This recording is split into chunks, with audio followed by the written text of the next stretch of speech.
Let me rip the mask off right away. Your biggest enemy isn't the government. It isn't your boss, your parents, or even the people who judged you. It's you. You are your own jailer. You built the walls, you locked the doors, and then you threw away the key. Sounds harsh? It should. Because this isn't theory, it's your daily reality. Every time you swallowed your anger just to keep the peace, another bar appeared. Every time you let fear decide for you, the lock clicked tighter. Every forced smile, every silence when your chest was burning to speak, was another brick stacked on top of you. And here's the part that stings the most. No one forced you. Nobody held a gun to your head and demanded your freedom. You gave it away, piece by piece. You traded it for the scraps of approval. Tiny nods, fleeting applause, a pat on the back from people who barely even noticed you. That pressure you feel in your chest, that knot in your stomach when you wake up in the morning, it isn't just stress. It isn't just anxiety. It's the crushing weight of a life lived as a performance, a play for an audience that never even bought a ticket. You've been living for ghosts. Ghosts of expectations. Ghosts of opinions. Ghosts of fears that don't even belong to you. And yet you bow to them every day, like a prisoner kneeling before invisible masters. The tragedy? You thought this was survival. But survival at the cost of your essence isn't living. It's slow death, death by 1,000 compromises. So here's the brutal truth no one ever dared to tell you. You're not trapped in a cage built by others. You're trapped in a cage you built with your own hands, and you're still holding the hammer. Now pause, look at yourself. What part of you still belongs entirely to you? And how much has been stolen, reshaped by fear, watered down by doubt, hollowed out by the desperate need to belong?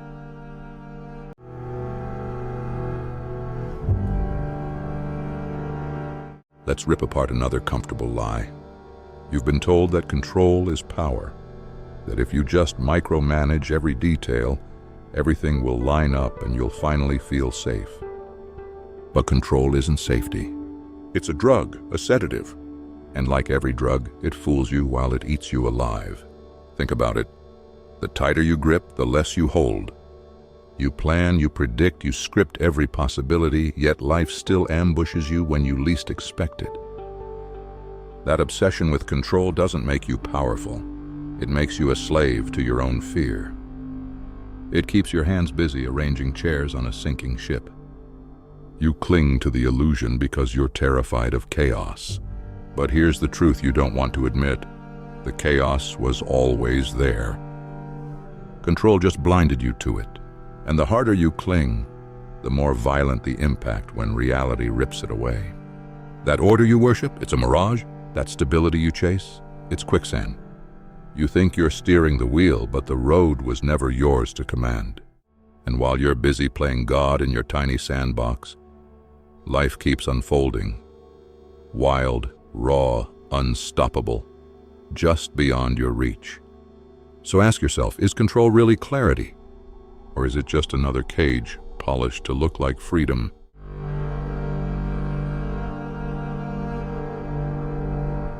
Now comes the part you've spent your whole life dodging. The mirror, the reflection you never want to face. Here it is.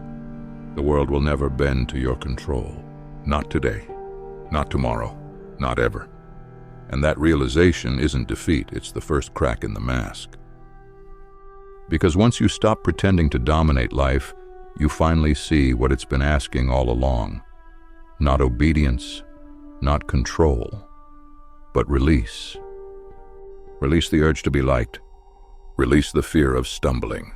Release the mask you wear so you don't get judged. But here's the paradox. You already know this, don't you? Deep down, beneath the excuses, you know. You cling to control not because it works, but because you're terrified of who you'd be without it. Without the labels, without the applause, without the carefully crafted persona, what's left? That's the horror that keeps you awake at night. That maybe there's nothing real underneath. That you've been diluted for so long, watered down by doubt and reshaped by fear. that if you dropped the act, you'd vanish. But Montaigne saw it centuries ago from his lonely tower. Only when you strip away everything false do you discover what's true. Only when you release what you're not can you begin to glimpse who you are. And here's the kicker. That freedom you've been chasing everywhere, in self-help books and gurus and rituals, it isn't out there, it's here, now. In the terrifying silence that comes when you finally say, I don't need to control what was never mine. I don't need to keep pretending. I don't need permission to be who I am. But before you celebrate, stop. Look at your hands, because you're still gripping something. That rope you believe is saving you? It isn't. It's been choking you, slowly, silently, every single day.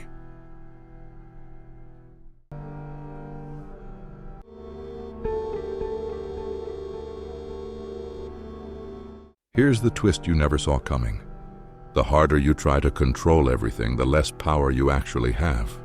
The more you chase approval, the more you disconnect from who you really are, and the more you resist life's changes, the more violently they crash into you when they finally arrive. Because life doesn't operate on your schedule. It doesn't follow your plan, and trying to force it to, well, that's not strength. That's delusion. Surrendering isn't weakness. It's wisdom. It's the courage to flow with the chaos instead of drowning in your need for certainty. But surrender doesn't mean giving up. It means giving in to what's real, to what's yours. It means releasing the suffocating need to be validated. It means loosening your grip on the persona you built to feel safe. It means stepping out bare, unfiltered, and finally meeting the world as you are. Just imagine for a second. Who would you be if you stopped constantly worrying about what others think? What would you create, love, or become if you weren't shackled by fear? That version of you, the one you just pictured, isn't a fantasy. It's your true self, the one waiting to be reclaimed. But here's the part that stings. You're scared to let go, not just because you fear failure or rejection, but because deep down, you're terrified of what's underneath all the pretending. You've been performing for so long you worry that without the act, you'll disappear. But Montaigne saw through that illusion. He knew that only by letting go of everything artificial can you finally see what's authentic. That only by burning the mask can you see the face underneath. And in that raw, honest moment, freedom begins. Not the freedom someone sells you. Not the one that comes with a slogan or a 10-step plan. The real one. The terrifying, liberating kind that demands everything from you but gives you back yourself. You don't find that freedom in books or seminars. You find it right here, in this breath, in this awareness, in this decision to say, I've had enough of pretending. I've had enough of fitting in. I'm ready to feel alive. But before you get there, there's one last test. Will you dare to loosen your grip? Because the rope you've been clinging to, the one you think keeps you safe, is the very thing pulling you under. You just haven't realized it yet. And if this is resonating with you, don't wait. Subscribe now and join a space where we don't chase illusions, we break them. Where we don't just talk about change, we become it. This isn't a typical channel. It's a mirror, a challenge, a home for those who refuse to sleepwalk through life. Now, breathe, because we're just getting started.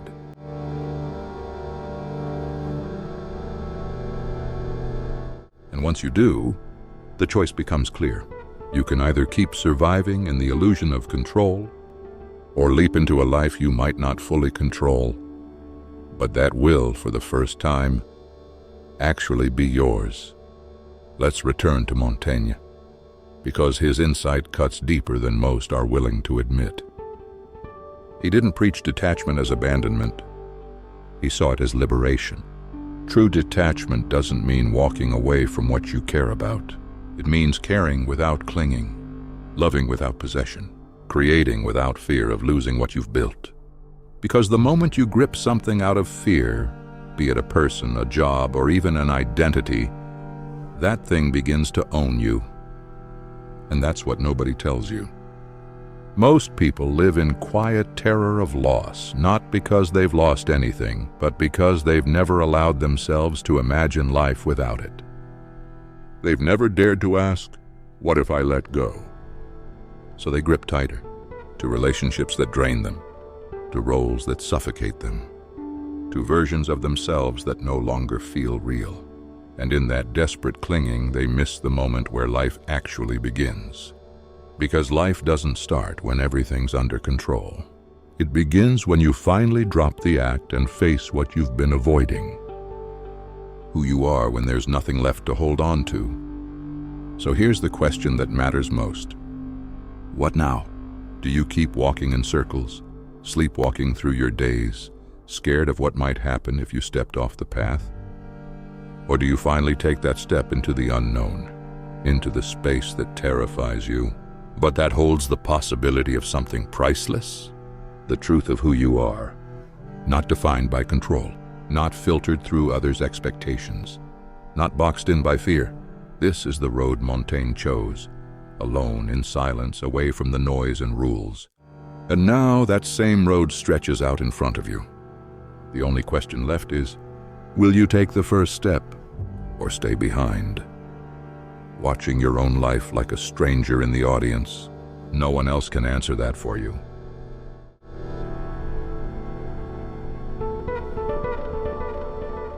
Let's take this one step further. Think about it. Every time you tell a story, whether out loud or only in your mind, you're not just describing your world. You're shaping it. You're deciding what to keep, what to forget, what role you play in your own life.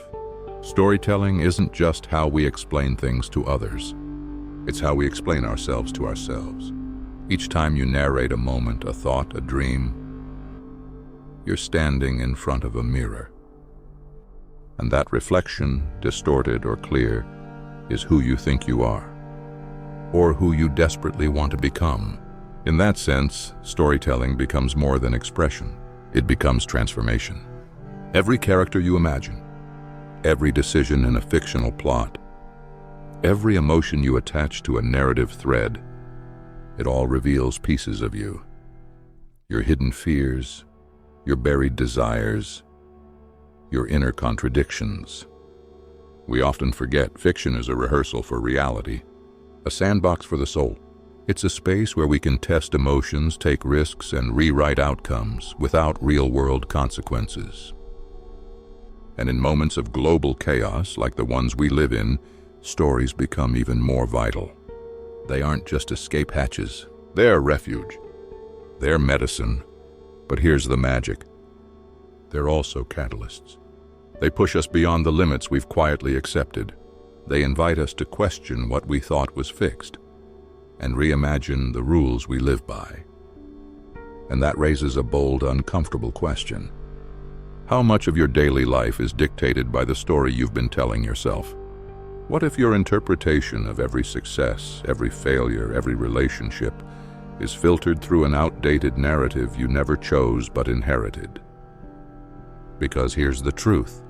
Our internal stories shape how we see the outside world. They tint our perception. They edit reality, and in doing so, they shape our future. That means storytelling isn't just cultural or social, it's personal. Radically personal. The words you whisper to yourself when no one else hears them. They sculpt your next steps. They can hold you back or push you forward. They can make you feel stuck or finally free. Which leads us to something even more powerful. What if changing the story inside your head could change everything?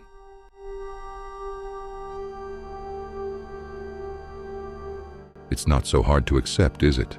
That millions of people go through life locked inside stories they never consciously chose. Narratives of inadequacy handed down like worn-out family heirlooms.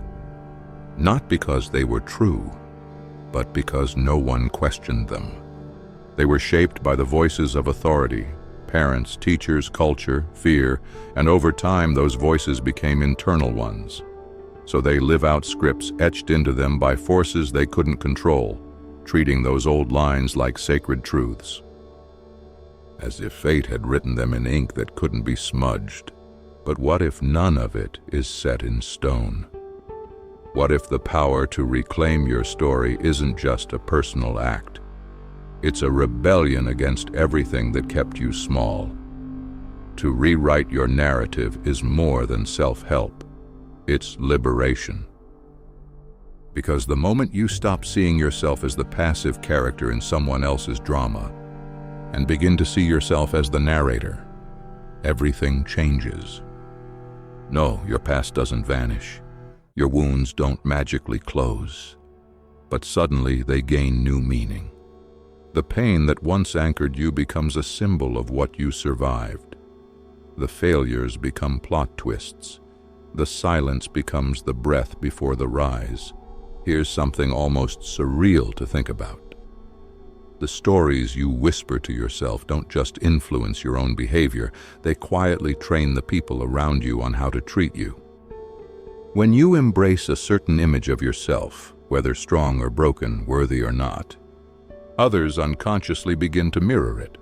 Your inner dialogue becomes an unspoken script, a blueprint that others unknowingly follow. That's why rewriting your story isn't just healing work. It's a tactical shift, a strategy for reclaiming control over how your life unfolds, internally and externally. But there's a catch. To write something real, something with weight, you have to stop pretending your life fits into neat little categories. Because humans, we don't live tidy, bullet point lives. We're messy, chaotic, beautifully inconsistent. We contradict ourselves. We stumble and rise in loops. We carry light and shadow in the same breath. And that isn't a mistake. It's the very thing that gives your story texture. The most unforgettable stories, the ones that move us, they don't tie everything up with a perfect bow. They leave us gasping. They crack us open in the middle of what we thought was resolution. They raise questions inside our answers. That's the art of being real, of being unfinished. Maybe the most human truth of all is this: we are constantly rewriting ourselves. Every word we speak, every silence we hold, every decision we make becomes a new sentence in the unfolding manuscript of who we are becoming. And here's the kicker. Most people don't even realize they're holding the pen. They think life is something happening to them. They forget. They're the ones shaping the plot. If you've followed this reflection up to this point, then there's likely a fire in you that already knows you were never meant to be a side character in someone else's script. You've always been the writer, the one who chooses what to carry forward and what to leave behind. Your life, it's not a final draft. It's a raw manuscript, messy, unfiltered, completely yours. And the beauty of it? There are no editors here, no fixed version. Every morning you get to turn a new page, not just to write the next scene, but to revisit the ones you thought were finished. That heartbreak you thought had the final word, maybe it was just the midpoint. That failure you were ashamed of, it might have been the launch pad for something greater. This is the true alchemy of the human spirit. The ability to turn pain into meaning, to take the wreckage and shape it into something sacred. It's not about erasing the past. It's about transforming it. Not denying what happened, but daring to see it through a new lens. You can choose to frame your scars as reminders of strength, to see your silence not as emptiness, but as the quiet before the awakening. Because every story you've lived, especially the ones that broke you, holds within it the raw material of rebirth. You just have to stop treating your past like a prison and start treating it like a library, full of pages you can revisit, reread, and reinterpret. And right when you think your story has reached its conclusion, comes the twist, the moment that flips everything upside down. Not because life decided to surprise you, but because you chose to keep writing when most would have stopped. What if the real magic of life isn't in reaching the ending, but in surrendering to the fact that there might never be one? That maybe the most courageous thing you can do is write without knowing how it all turns out. To live inside a story that's still unfolding, where comedy and tragedy, growth and collapse can exist in the same chapter. Because that uncertainty, the not knowing where it's all going, is where your freedom hides. And maybe the most unforgettable lives aren't the ones that conclude with perfect clarity. They're the ones that leave us breathless, hungry for more, craving the next sentence. Deep down, you already know it's not over yet. It was never over. Every so-called ending was just another invitation to evolve, to pivot, to begin again, wiser, bolder, more awake. And here you are, not at the end of a story, but standing at the threshold of a new one. This path this far, it means something in you has already awakened. A quiet rebellion, a refusal to keep living a script that was never truly yours. Maybe you've walked away from someone. Maybe someone walked away from you. Maybe your life split into a before and after, and you've been searching for the words to make sense of it all. Whatever brought you here, know this. Your story is still alive, still breathing, still waiting for the next line you're brave enough to write. And if even one sentence in this journey echoed inside you, then don't let it fade. Let it mark a turning point, a chapter shift, a conscious decision to stop being a background character in a narrative written by fear, doubt, or someone else's expectations. Because you were never just a witness to your own life. You've always had the pen in your hand. Maybe now, you're finally ready to use it. This life you're living, it isn't a polished final draft. It's raw, unfiltered, full of crossings out and edits and rewrites. But that's what makes it powerful. You don't need to tie every loose end or explain every scar. Some things don't need closure, they just need truth. Your truth, your voice, your way of making meaning out of the chaos. Because the pain you thought would define you, it may just be the spark that started everything. The failures that used to haunt you, they may turn out to be the very reasons you rise. That's the real alchemy of the human soul. Not erasing what's happened, but turning it into something sacred. Something only you could survive. Something only you could tell. And now, here we are, at what feels like an ending. But you and I both know, endings are often just beginnings in disguise. So if any part of this message reached you, even in the quietest part of your heart, don't let it end here. Leave a comment with the words, "I reclaim my story." Let me know you were here, that you're one of us. Someone who refuses to live passively, someone who knows that questions are more powerful than answers. And if you haven't yet, subscribe to this channel. Because this isn't just a channel. It's a sanctuary for the curious, for the brave, for the ones who know that rewriting your story is the boldest act of all. What comes next isn't the conclusion, it's the continuation. The page is still open, and the pen is still in your hand.